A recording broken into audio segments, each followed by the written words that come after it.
Likido Martial Art. Mental Conditioning Day 3. Duration, 1 day. Lower body weapons.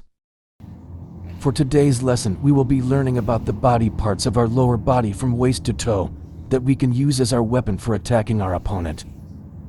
1 knee. The elbow of our legs. This part of our legs that we use in a thrust motion to attack our opponent.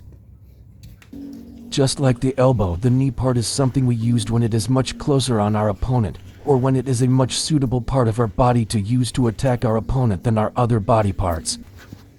On the next coming days of this mental conditioning, we will learn some vital human body parts on which we can use our knees as a weapon to deliver tremendous damage to our opponent. Ponder and contemplate about this first lower body part we can use to attack and analyze, and try to understand the concept of it. You can even use your own knee and simulate an attack on the wind as if you have an opponent on it. 2 shin. The front part of the lower leg.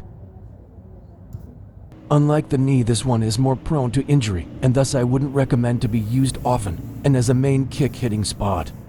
Though this part of the leg could be trained to be more rigid through impact and durability training, like kicking a punching bag or putting it under continuous stress of being hit, still you should be wary using this part of your leg when kicking, especially that this is prone to being seriously injured, especially if it hits something really hard like your opponent's shin too, or other hard body parts of your opponent.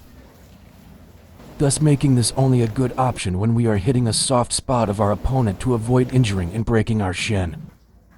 On the next coming days of this mental conditioning, we will learn some vital human body parts on which we can use our shin as a weapon to deliver tremendous damage to our opponent.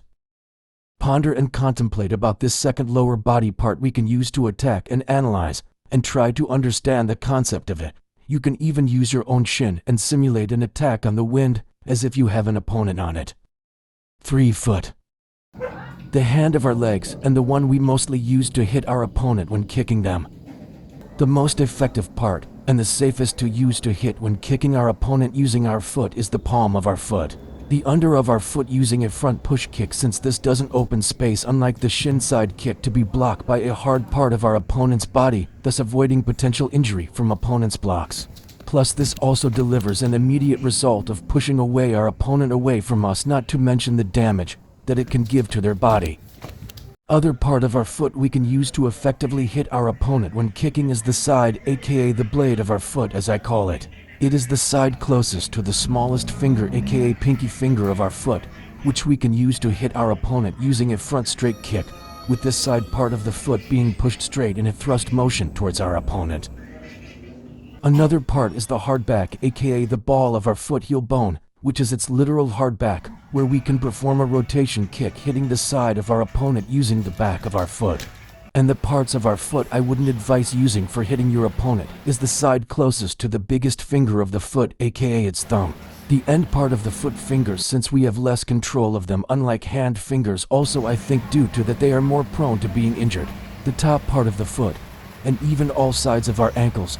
For all of these mentioned parts are either too soft or has parts that is too sensitive, making them vulnerable to being easily injured.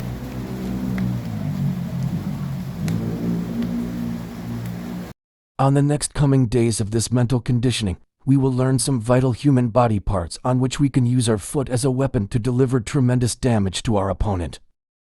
Ponder and contemplate about this third lower body part we can use to attack, and analyze and try to understand the concept of it. You can even use your own foot and simulate an attack on the wind as if you have an opponent on it.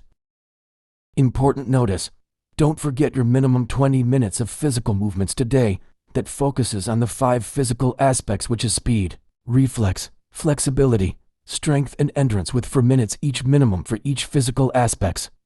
You'll do this daily every day, checking this every night once your day ends if you have done 4 minutes each for all the 5 physical aspects of movements today. If not, then you must do it before you sleep. Written by Earth Robert.